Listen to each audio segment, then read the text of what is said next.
그도 얼마 전까지만 해도 똑같은 수준에 있었습니다.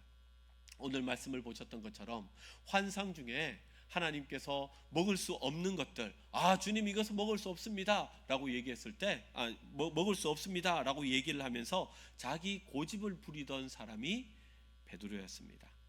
그런데 하나님은 베드로를 영적 수술대 위에 세우셨죠. 환상을 3번이나 보여주시고 그 고집을 꺾으시면서 하나님의 구원 계획은 유대인에게만 있는 것이 아니라 이방인에게도 온 민족과 열방 가운데 하나님의 구원의 역사가 있기를 원한다라는 것을 수준을 높여주셨어요. 여러분, 바둑도 보셨습니까? 바둑 두시면 고수가 있고 하수가 있잖아요. 고수는 하수가 딱 놓는 것을 보면 거기 왜 놓는지 압니다. 내가 그때 그렇게 나가지고 실수했지. 내가 그때 그렇게 해가지고 길을 찾았지. 그런데요, 하수는 고수가 놓는 수를 보면 알 수 없습니다. 왜 저 놨는지, 뭐 때문에 놨는지. 이 수준이 다르니까 보이지가 않는 것이죠. 여러분, 영적 수준도 동일합니다. 하나님께서 은혜를 주시고 하나님께서 경험하게 하시고 하나님께서 깊은 영적 체험을 한 분에게 있어서는요, 그 수준이 다른 것이죠. 그런데 그 수준을 경험하지 못하면 내가 가지고 있는 수준으로 보면 이해가 되지 않는 겁니다. 그러면 이것을 얘기할 수밖에 없고 저것을 얘기할 수밖에 없는 것이죠. 왜요? 모르니까요. 왜 그렇게 된지 모르니까요. 여러분, 그래서 오늘 새벽 가운데 우리가 말씀을 보면서 배워야 할 2가지 능력이 있습니다. 첫 번째 능력이 무엇인지 하면 여러분, 배우는 능력입니다. 배우는 능력. 여러분, 배워야 합니다. 모르니까 그렇게 되는 것이죠. 내 수준이 낮을 때는 말을 많이 하기보다는 오히려 배워야 합니다. 왜 그런가? 뭐 때문에 그런가? 배우고 난 다음에, 이해하고 난 다음에 판단해도 늦지 않아요. 여러분, 우리가 새벽에 나와 기도합니다. 이것을 무엇 하는 시간입니까? 이것도 배우는 시간이에요. 주님께서 새벽에 습관을 쫓아서 하셨던 기도의 습관을 배우는 것이고, 또한 말씀을 배우는 것이고, 하나님을 더 알아가는 배움의 시간이 이 새벽의 시간 아니겠습니까? 사랑하는 성도 여러분, 우리가 인생 가운데 많은 것을 배워야 알고 수준이 높아지는 것처럼 여러분, 우리 영적인 것도 동일하게 배워야 합니다. 우리가 주님을 배움으로 그리스도의 장성한 자의 분량에 이르는, 그래서 우리 대동교회가 넉넉한 마음이 되어서 많은 사람들을 품고 많은 사람들을 이해할 수 있는, 그래서 주의 사랑을 나눠줄 수 있는 복된 교회 되기를 주의 이름으로 축원합니다. 2번째는요, 우리가 무엇을 배워야, 우리가 어떤 능력을 가져야 하는가? 2번째는요, 설명하는 능력입니다. 설명하는 능력. 여러분, 그 유대 사람들이 베드로에게 와가지고 계속해서 시비를 겁니다. 자꾸 비난을 합니다. 그때 베드로도 할 수 있는 방법이 있죠. 내가 누군지 아냐고, 내가 예수님의 수제자였다고, 내가 몰랐겠냐고, 성령께서 그거 가르쳐 주시고 은혜도 주시고 성령도 주시고 내가 다 봤다고, 내가 모를 것 같냐고, 그렇게 동일하게 싸우며 할 수 있겠죠. 그런데 베드로가 그렇게 했으면 교회의 분란거리가 되었을 것이고 예루살렘 교회는 깨졌을 수도 있어요. 이때 베드로는 어떻게 했느냐? 오늘 말씀 4절을 보니까 베드로가 그들에게 이 일을 차례로 설명하였다 그랬어요. 베드로는 싸우지 않았습니다. 왜 그렇게 되었는지를 하나하나 소상하게 설명을 했습니다.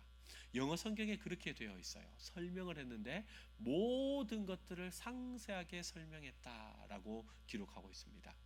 그러면서 오늘 본문은 5절에서 15절까지 11절을 할애하면서 무슨 내용에 대해서 기록하느냐? 그 한 장 전에 있었던 사도행전 10장의 이야기를 그대로 복사해서 붙여놓습니다. 이것을 왜 그렇게 할까요? 똑같은 내용을 왜 똑같이 복사해서 붙여놨을까요? 베드로가 유대 성도들에게 얼마나 친절하게, 얼마나 자세하게, 얼마나 정성을 들여서, 얼마나 마음을 다해서 그들에게 그 일을 세세하게 자세하게 설명했는가를 기록하는 내용입니다. 여러분, 설명은 누가 할 수 있느냐? 겸손한 사람이 할 수 있어요. 많이 아는 사람이 있습니다. 똑똑한 사람이 있습니다. 그런데 그 사람이 겸손하지 못하면요, 자기가 아는 언어, 자기가 알고 있는 지식 체계로 설명을 하는 거죠.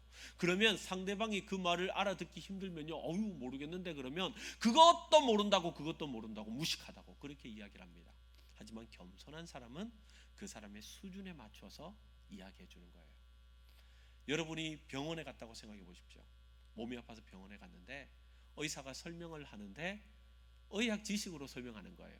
그게 어떻고 영어 단어 써가면서 의학 용어 써가면서 막 아시겠죠? 라고 얘기를 하면 여러분 알겠습니까? 잘 모르겠는데 간호사 따라가세요. 이렇게 얘기를 하는 분이 있습니다. 그런데 친절한 의사는 어떻습니까?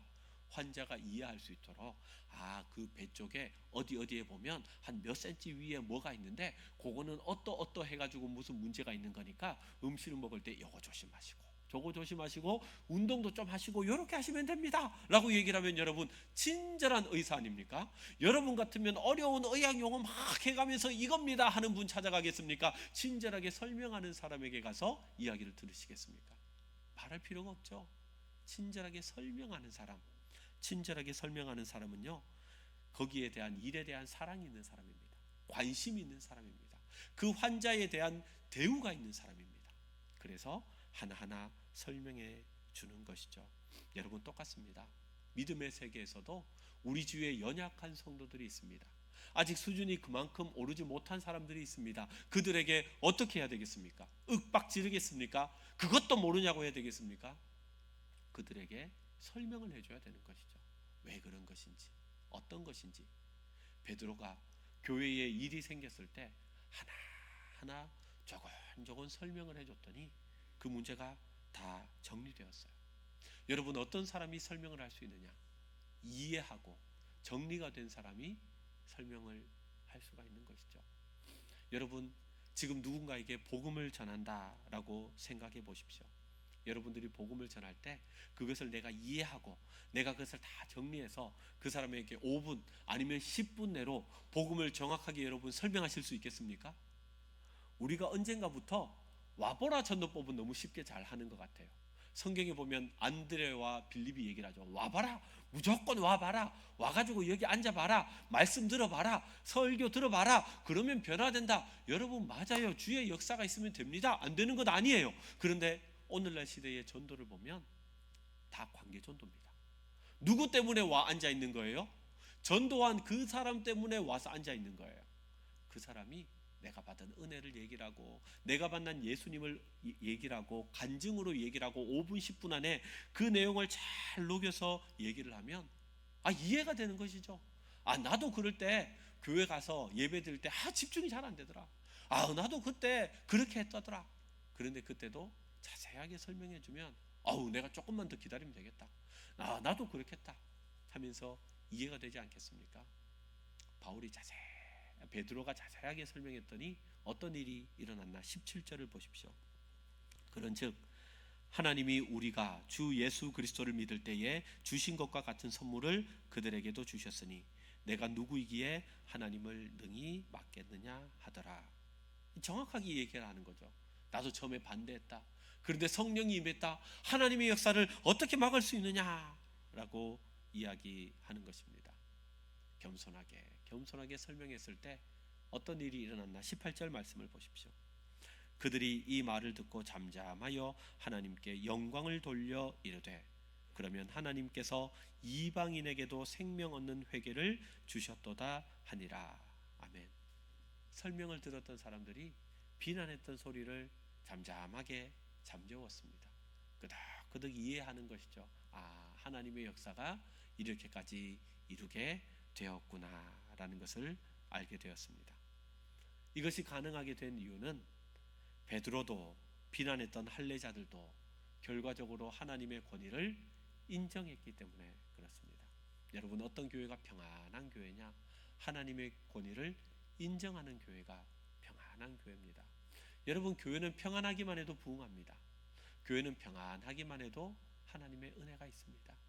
하나님 우리 교회 가운데 우리 성도들 가운데 하나님의 권위를 인정하게 하시고 그의 마음을 나누게 하여 주셔서 교회가 그 어떤 것보다 평안하여서 교회만 와도 은혜가 있고 교회만 와도 감사가 있고 교회만 와도 기쁨이 있는 그런 우리 축복의 공동체가 대동교회가 되게 하여 주시옵소서. 기도하시는 우리 성도님들 되시기를 소망합니다. 말씀을 정리하도록 하겠습니다. 오늘 말씀 가운데 말씀을 통해서 우리는 두 가지를 생각해 보게 됩니다. 첫 번째는 수준의 차이가 있더라. 배워야 합니다. 하나님 배우게 하여 주옵소서. 알게 하여 주시옵소서. 여호와를 알자, 힘써 여호와를 알자고 했는데 하나님 내가 장성한 분량에 이를 수 있도록 하나님을 더 알아가는 인생 되게 하여 주시고, 하나님 이제는 아는 만큼 설명을 하고 가르칠 수 있는 은혜도 허락하여 주시옵소서. 나는 알고 있는데 상대방도 알려면 얘기해 줘야 되잖아요. 오늘 베드로가 설명을 해 주었을 때 오히려 교회 가운데 더욱더 큰 은혜가 임하였던 것처럼 하나님 우리 교회 가운데 본질과 비본질적인 거 신경 쓰지 않게 하여 주시고 본질은 지키고 주의 사랑이 넘쳐나는 복된 교회 되게 하여 주시옵소서. 복된 오늘 이 하루 되게 하여 주시옵소서. 기도하시는 우리 성도님들 되시기를 주의 이름으로 축원합니다. 이 시간에 함께 기도하겠습니다. 하나님 오늘도